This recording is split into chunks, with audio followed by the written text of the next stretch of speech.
Looking at You. Chapter 1. Realization. Sunny hated to admit it, but she was lost. Maybe not entirely lost, just mostly lost. She knew she was somewhere east of Maritime Bay as the sun warmed her back. However, other than that, she wouldn't be able to place herself on a map. Not knowing where she was left her worried. It wasn't the first time she had ventured beyond Maritime Bay, but she hadn't wandered further than the rolling hills and well-kept forests immediately outside the town. Along her way, rocks and cliffs gave way to flat, verdant plains and eventually to a thick forest. The path grew less direct and meandered more as it followed the contours of the earth. It was increasingly difficult to actually walk along, having become overgrown by bushes and grass reclaiming the dirt track. Despite not knowing precisely where she was, Sunny was worried. Walking alongside her, humming away without a care, was Izzy Moonbow. Izzy was part of the reason Sunny was lost. Ignoring the fact that it was Izzy's arrival in Maritime Bay that set her off on this adventure, she also hadn't taken her eyes off of the unicorn since. Like a constellation in a sapphire nebula, the stones that hung in the back of her mane twinkled through her locks. Sunny had plenty of words to describe Izzy, and wasn't sure which she'd like to use most. Fascinating? Scatterbrained? Kinda scary, if just because her horn was as sharp as Tartarus. Izzy's attention was on the world around them. Her eyes cast themselves side to side, and occasionally words of wonder spilled from her lips when she saw a particularly appealing sight, like a miniature forest of colorful wildflowers or a fruit tree in bloom. Two trees passed by their left, their branches reaching out and tangling with one another, mixing red and blue blossoms. Izzy turned her head, tracking the knotted twigs and leaves. Realizing Izzy might catch her staring, Sunny snapped her gaze around to stare at the trees too. Something that had come up repeatedly in their travels that day was a tickling feeling at the back of Sunny's neck. It only came up when she wasn't looking at Izzy, but she was certain Izzy was looking at her. That only made sense. Sunny was fascinated by meeting a unicorn, so it stood to reason that Izzy would be fascinated by an earth pony. Clearing her throat, Sunny turned to face forward again. They had been walking through the forest for a while, and the trees had only grown wider and taller, with the ground around them becoming increasingly unkempt. It was nothing like the managed forest not far from her home. Are we sure we know where we're going? Sunny asked. She used the question to look over at Izzy and her sweet smile. Izzy tilted her head and her ears twitched. We checked the map, right? Yeah, but... They did have a map, but it was broad and vague. It was what gave them the vague direction and told them to expect the forest and a mountain, but nothing beyond that. Izzy hummed and stopped, as did Sunny a few steps later. Turning around, Sunny looked Izzy over, and the unicorn sat herself down. Her hoof tapped her chin and her mouth worked silently, but Sunny could read a few of the unvoiced words. They were directions. Left and right. Sunny was pretty sure she saw the word kilometers too. As much as she wanted to abuse the moment to continue staring at Izzy, Sunny's curiosity drove her to ask.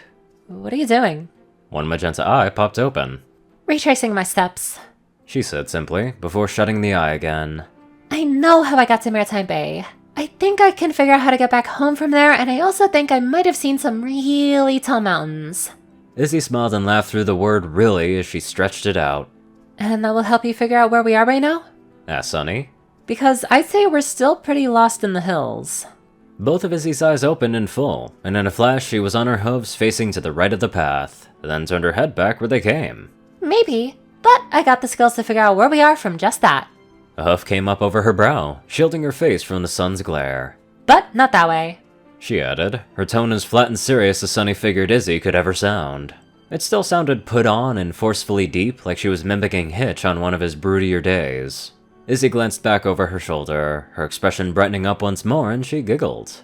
We just keep following the path for now. And that there's a fork in the road and we go left for about an hour or two, and then there's a big field. Sunny stared, a lopsided grin on her face. A few more words floated through her mind, words that she hadn't thought about applying to Izzy until that moment. Adorable. Pretty. That came with an urge to want to be a little nearer to the unicorn, and before Sunny realized it, her legs were obeying her subconscious. She stumbled as she halted herself, then turned her momentum away from Izzy and along the path in a motion that was somehow both awkward and elegant. Sure! Sunny inwardly cringed at how high her voice was all of a sudden. It even cracked. She cleared her throat and repeated herself. Sure, let's go for a little longer. Izzy either didn't notice a thing or elected to ignore it. Sunny hoped it was the former. Instead, all she did was keep her smile and follow along beside Sunny. Chapter 2. Affirmation. Later that night, Sunny came to another conclusion about Izzy. She was remarkably resourceful. As they traveled, Sunny had found herself lagging more and more, and she realized why. She hadn't eaten a thing that day except for a sparse breakfast. She'd had no lunch, no supper, no smoothies, nor snacks. Fortunately, she didn't have to tell Izzy that they ought to stop for the day. Her stomach did all the talking for her, and left Sunny's face redder than a strawberry. Izzy brought them both to a stop at a rise, and even clambered part way up a tree with Sunny's help. She'd glanced around like a dog having heard a distant sound, then pointed in a seemingly random direction that there was a stream deeper in the forest. It was off the path, but Sunny felt like she could trust Izzy there. Not only was Izzy right about the stream, but she also found a small rise alongside it that was nice and dry. Moss grew over the face closest to the stream, and trees towered over them from every side but one, effectively supporting the earth of their little campsite and giving them some cover from the wind. With a lot of Izzy's help, Sunny set up a fire, and when it turned out all Sunny had for food in her bag was an expired cereal bar, the two went out to forage. It had been years since Sunny had actually seen edible fruit growing from trees or berries from bushes. Most of the berries she collected that night didn't look particularly appetizing, but Izzy warned her the better-looking ones were usually pretty unpleasant on the stomach. When Sunny chanced across an apple tree, she recalled a time when she was a filly, and she had the pleasure of visiting a nearby orchard. While she got to try the fresh fruit back then, remembering the sweet crunch and juices dribbling down her chin, Izzy gave another warning for the apples Sunny found there. After about an hour or so, occasionally returning to check in on the fire and to pile up the food that they found, Sunny and Izzy settled down to rest and to eat. They talked over their meager meal. Some of the differences of their worlds came to light. It turned out Izzy knew how to forage because that was just expected of almost every pony where she came from. She knew how to make and break camp for much the same reason, though her sense of direction was apparently pretty unique to her. According to Izzy, she just remembered odd specific details that helped things stand out to her. As the last vestiges of the sun's light vanished, leaving them bathed in the cool blue of the moon, Izzy turned in for the night, leaving Sunny to watch over her. Sunny was sure that she hadn't intended that to be the case. The unicorn was bizarrely comfortable in the forest, but the wind between the branches and the distant calls of nocturnal animals kept disturbing Sunny. Every time she lay her head down and shut her eyes, something else jolted her upright and sent her head and ears swiveling. One could only try and force themselves to sleep before becoming frustrated, so Sunny gave up and stared at Izzy. Faint embers glowed inside the fire between them, and it still radiated warmth. With just the tiny sparks and what little moonlight leaked through the canopy above, Izzy was barely more than a silhouette. She's a pretty darn cute silhouette, Sunny had to admit. Her face was serene, her usual soft features even softer still, with her muscles fully relaxed, not even held in a smile or any number of other playful expressions. An urge to curl herself up between Izzy and the fire crept into Sunny's mind. She sighed and rubbed an eye with her fetlock before shaking the thought away. The idea was silly. They barely knew each other, and Sunny wasn't sure it would be any better than sleeping separated. Knowing that she wasn't going to get much sleep, Sunny decided to get some exercise instead. Movement would help wake her up a bit and maybe make her too tired to even care about being scared. She knew it wasn't the best idea to leave the camp, but the creek bubbling and dribbling only a few feet away gave Sunny a decent landmark to follow for a short walk.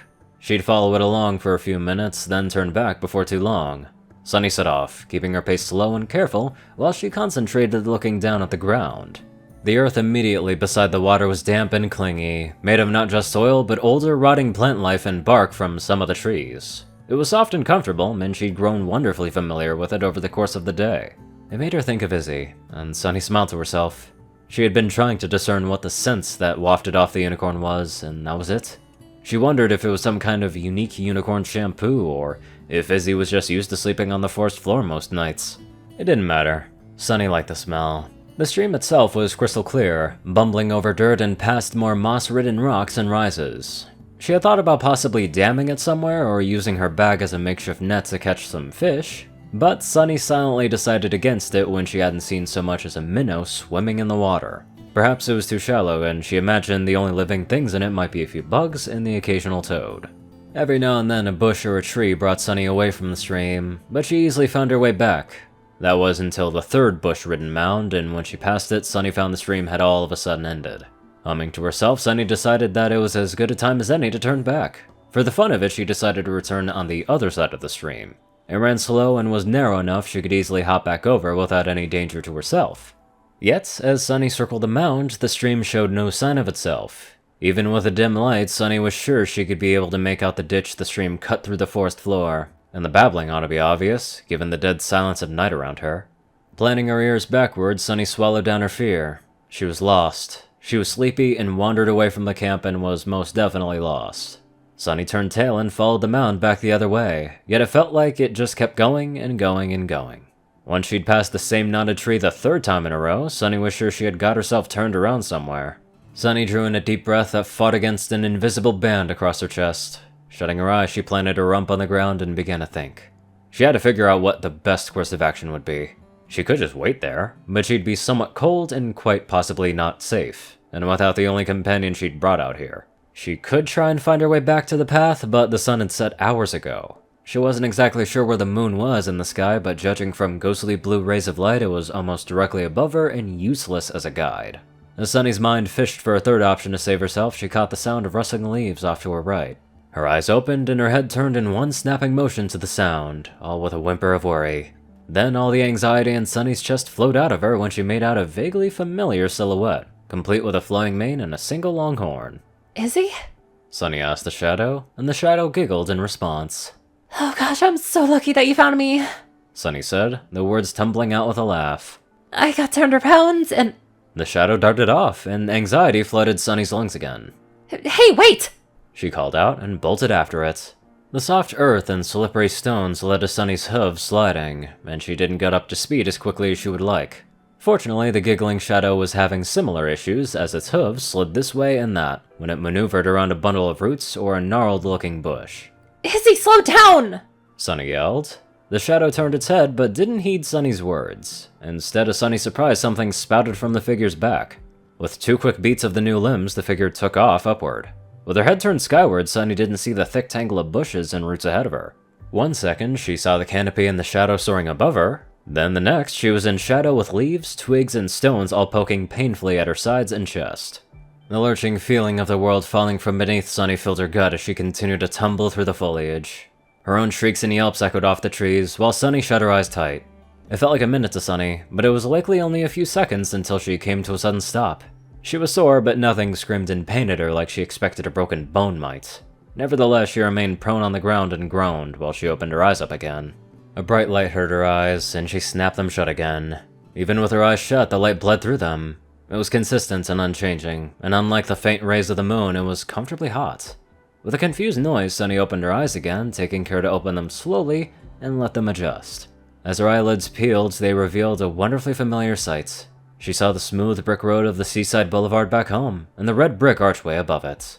To her left were the homes and businesses she had grown up around, proudly drinking in the heat of the summer sun. This can't be right. Sunny knew. She must be injured, and what she saw was just a hallucination. There was no way she could be home, or for the sun to be up. With a few quick pats over her scalp and neck, Sunny confirmed that she had no head wounds. There was no blood, wet or cold feelings, or the bump of a scrape or a cut. As she pondered over her situation, a shadow loomed over Sunny. She glanced up at its owner, and Izzy beamed down at her. Hi, new friend, Declared Izzy triumphantly. Puzzlement filled Sunny's head, pulling her lips into a thin smile. She'd already done this yesterday. She recalled the excitement overriding her fear as she leapt to her feet in a once-in-a-lifetime opportunity of meeting a unicorn. Right at that moment, Sunny was as far as she could be from excited. Your face is kind of cute looking shaped like that. Izzy said, then set her jaw and furrowed her brow to a crease above her nose, presumably copying Sunny's expression. A second later, Izzy snorted and smiled again. Blinking, Sunny rose to her hooves. She leaned in, sniffed, and Izzy's fresh earth smell filled her nose. Another blink, and Sunny slowly walked around Izzy, who, to Sunny's further surprise and delight, kept perfectly still. What you doing? Izzy asked, tilting her head back and letting her curly blue locks bunch up over her shoulders. Sunny fell silent and considered her next words. It wasn't a long thought. She could either admit that she was confused or enjoy the moment. She decided on the latter. I'm just enjoying the view, Sunny said, firing off a grin back at Izzy. The unicorn giggled, bringing a huff in front of her face as she shifted to look over her, tracking Sunny along. I haven't met a lot of unicorns. Any, in fact. Sunny came to a stop in front of Izzy. But I'd say you're the prettiest of them. Another giggle bubbled out of Izzy's throat. Wow, where did all this come from? I don't know. Sunny admitted. Just feels right. Like I should have said that earlier. Izzy leaned in, letting her eyelids droop down, and Sunny mirrored her. They stared at one another for a few minutes, then Sunny flared her nostrils and breathed out. An intense urge, a feeling that she hadn't anticipated, overwhelmed her. It pulled her eyes down to Izzy's lips, thinned in her grin, but still so gorgeous. That urge pushed Sunny forward. Something similar must have nudged Izzy too, and the pair closed the gap in between them right until A snapping twig jerked Sunny's head up and the forest came into view. Peach sunlight drifted through the trees and illuminated the foliage around them. The stream quietly babbled away, and Izzy let out a sleepy murmur from her place on the other side of the dead campfire. The noise escaped Sunny's mouth before she could stop it, though aside from a little in Izzy's ears, it seemed Sunny hadn't disturbed her. The vivid image of the dream lingered in Sunny's mind as she laid back down. She kept her eyes on Izzy, and the urge from the night remained ever present in her chest, flooding into her limbs and warming her cheeks. Lowering her voice to a mumble, Sunny spoke again, entirely to herself. I'm gonna need to do something about that.